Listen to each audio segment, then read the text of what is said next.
On the influence of Homer. The two epic poems, the Iliad and the Odyssey, are widely regarded as the foundational works of ancient Greek literature. These two masterpieces have gone on to influence generation after generation, centuries after they were composed, until the present day. Over the centuries, the two works have come to be regarded as two of the most influential works of Western literature in particular and world literature in general. They are still widely read, studied, analyzed, interpreted, translated, and admired in the contemporary world we live in today.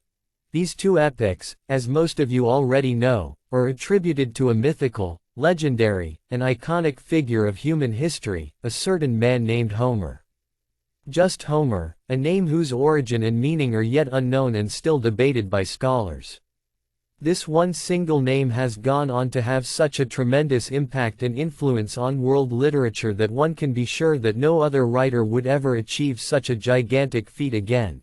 The Iliad and the Odyssey have cemented Homer's reputation as the greatest poet of all time and as one of the most influential writers to have ever walked the face of the earth. Today, Homer and his two epic poems are known and revered all across the world, on every continent, and in every country. And that is precisely why I have chosen Homer and his works as the subject of this essay. Since almost nothing concrete is known about Homer's life, about the man behind the legend and the myth, I shall not bore you with too many details of his life. Anyway, I possess no details to do that in the first place.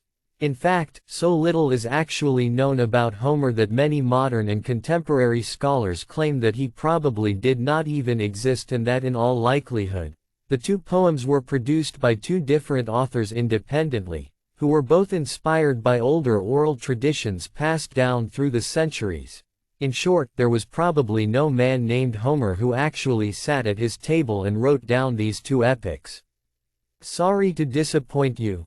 However, like all things ancient and historic, there is necessarily a lot of speculation and guesswork involved in figuring all this out as it really happened, making it a task not just difficult but essentially impossible. So much speculation inevitably gives birth to contradictory theories, and, therefore, there are several scholars who have expressed views contrary to the one that he never existed. And among all this guesswork and speculation and fiction and half-truths, the truth, as in most cases, is lost forever and shall never be known. Homer, some scholars speculate, was born sometime around the 8th century BC in a place that is still not known. Some say he was from the ancient region of Ionia on the western coast of Anatolia, present-day Turkey, and that he was the son of the river Meles, yes, you read it correctly, a river, and the nymph Chrythis.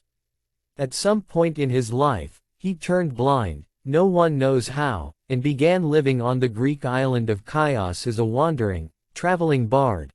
Such accounts can be found in many ancient biographies of Homer, such as Life of Homer by the pseudo-Herodotus, Life of Homer by the pseudo-Plutarch, and The Contest of Homer and Hesiod. Now, you certainly do not need me to point out how true or false or how reliable these accounts are.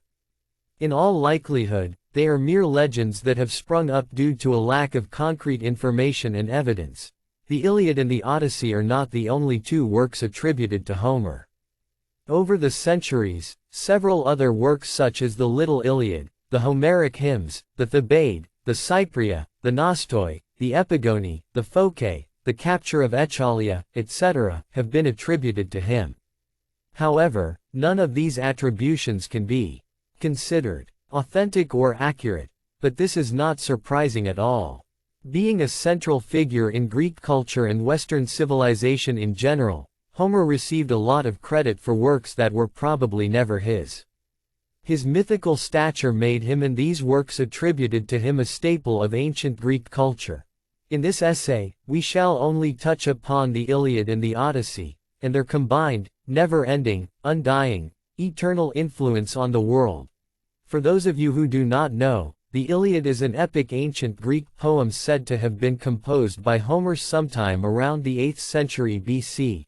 Divided into 24 books and composed in Homeric Greek, the Iliad, along with the Odyssey, is regarded as one of the oldest existing works of Western literature. The poem is set during the famous decade-long Trojan War, that is the siege of the city of Troy, also known as Ilion or Ilium, by the Achaeans Greeks after Paris of Troy took Helen from Menelaus, the king of Sparta. The Trojan War is one of the most important and famous events in Greek mythology. And set in the background of this war, the poem depicts the battles and events during the weeks of a quarrel between Achilles, the greatest Greek warrior, and King Agamemnon.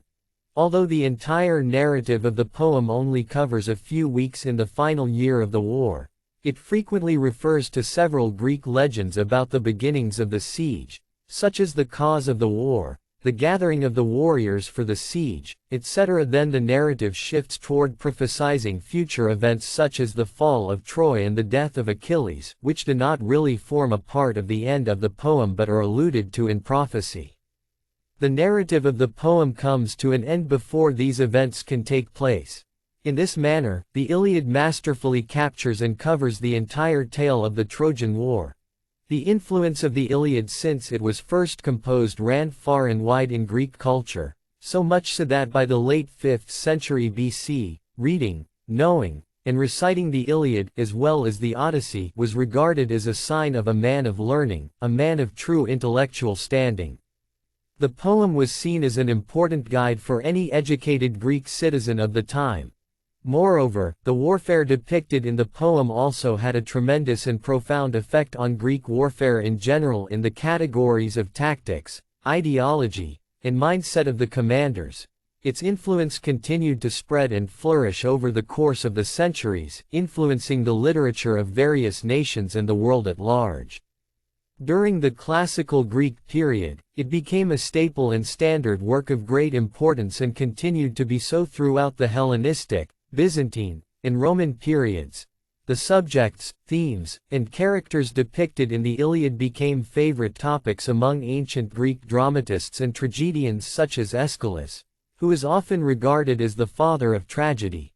As these plays and dramas, along with the poem itself, became more and more popular in Greek culture, they also slowly began expanding the poem's influence across Europe, eventually becoming an important part of European culture as well. With the resurgence of interest in Greek literature and antiquity during the Renaissance, the Iliad is considered the first and most important and influential work of the Western canon. Over the years, it was translated into various European vernacular languages and Latin as well, allowing its influence to spread more quickly and far and wide. The work was studied in schools by students as well as examined and interpreted by learned academics and scholars across Europe at first, and then across the world.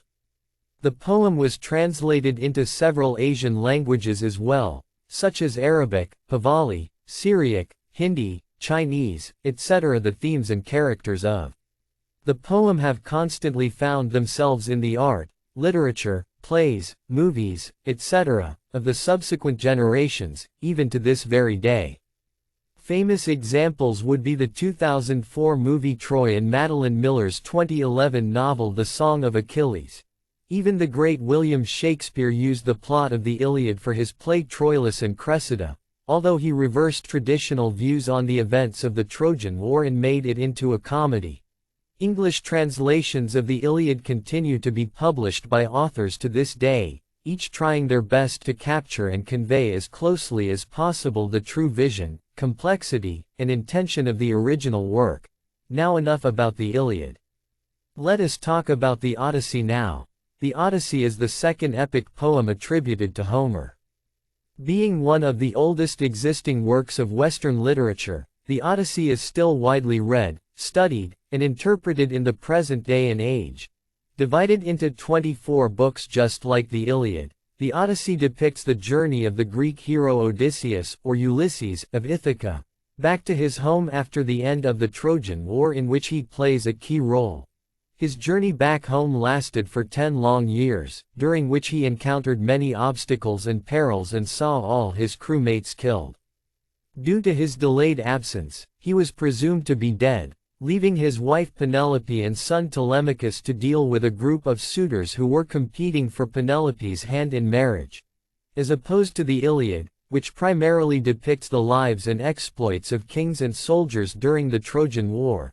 The Odyssey centers more around women and slaves, which were rare subjects to be found in ancient Greek literature.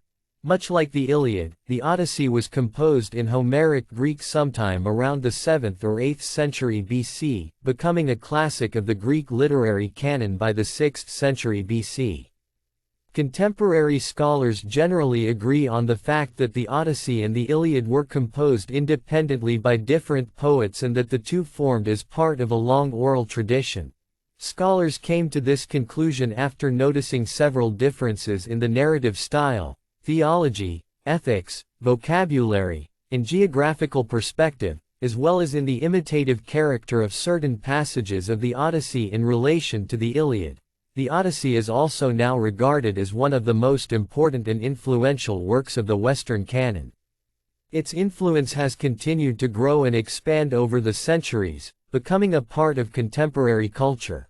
Reading, studying, and reciting the poem became the sign of a learned man of high intellectual standing. Every educated Greek citizen had to have read and studied the work to be considered educated. The poem just as quickly became a part of the Greek and then the European cultural fabric, and was translated, interpreted, studied in schools, examined by scholars, and adapted into plays and dramas. The two epic poems became the basis of education in ancient Mediterranean society. And although many scholars regard the Iliad as more influential, the Odyssey is often described as literature's most popular, captivating, and enduring narrative.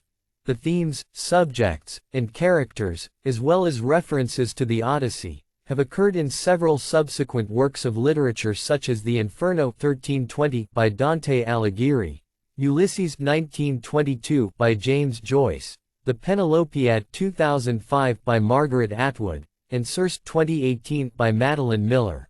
Countless plays, operas, movies, and television series have adapted the Odyssey for contemporary modern audiences to enjoy. The Odyssey has managed to capture the popular imagination, perhaps even more so than the Iliad. However, both epics have managed to become an important part of our cultural fabric, especially in the Western world, believed to have been first orally transmitted and then later put into written form sometime between the 8th and 6th century BC. The two epics are written in an artificial literary language that is only used in epic hexameter poetry. And even though Homeric Greek is primarily based on Ionic Greek, it shows features of multiple Greek dialects and periods. As is only natural, a lot of information we possess today is based on pure speculation by the scholars and historians of the preceding centuries as well as contemporary ones. Some scholars believe that the poems were created in the 8th century BC and continued to be orally transmitted with several revisions and alterations until they were written down sometime in the 6th century BC.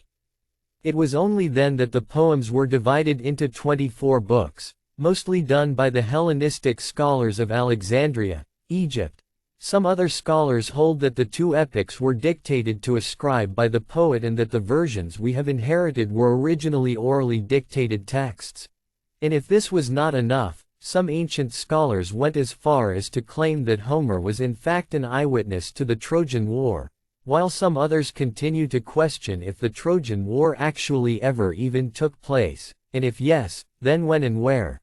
Sadly, we will never find the truth to all these theories and speculations. We can comfortably admit now that the truth shall never be truly and accurately discovered. What we can be sure of is that these epics depict customs and elements of the material world that are derived from different periods of Greek history. Their significance was such that they became subjects of intense scholarship from ancient times through to the present day. The epics were used as school texts during the ancient Greek, Hellenistic, and Roman periods. Some scholars hold that they were the very first literary works taught to students in schools. As the poems became a central part of classical Greek education, extensive commentaries on them were written to explain them or to explain parts of them that were linguistically or culturally difficult to understand. Even the Stoics were influenced by the epics, believing that they conveyed Stoic doctrines containing hidden wisdom. This outlook laid great emphasis on the poems as works full of great deep wisdom, thereby giving Homer the image of a philosopher rather than just a poet. A time came when the poems were so extensively used in education that many scholars began to speculate that Homer's primary purpose for composing them was to educate. As the centuries piled up, so did the number of commentaries and studies on the Iliad and the Odyssey, so much so that studying the poems became a whole branch of study in itself. Whether we realize it or not, the two poems are now a permanent part of our popular culture and have become classics of world literature. Speculations and debates continue. The studying and interpreting continue. The influence and importance of the Iliad and the Odyssey cannot be denied or stopped, for the two continues. The poems continue to live on, and through them so does that mythical and legendary man we call Homer. Whether a man named Homer really existed or not, I do not know. I would like to believe so, but I cannot say for sure. No one can. But I think that is irrelevant now. It does not matter at all. I believe some myths are best left undestroyed, some facts are best left undiscovered. The mystery surrounding Homer, I feel, is important to our history, and so it should remain. One thing is for sure, this mysterious man we call Homer was hands down the greatest of all great poets.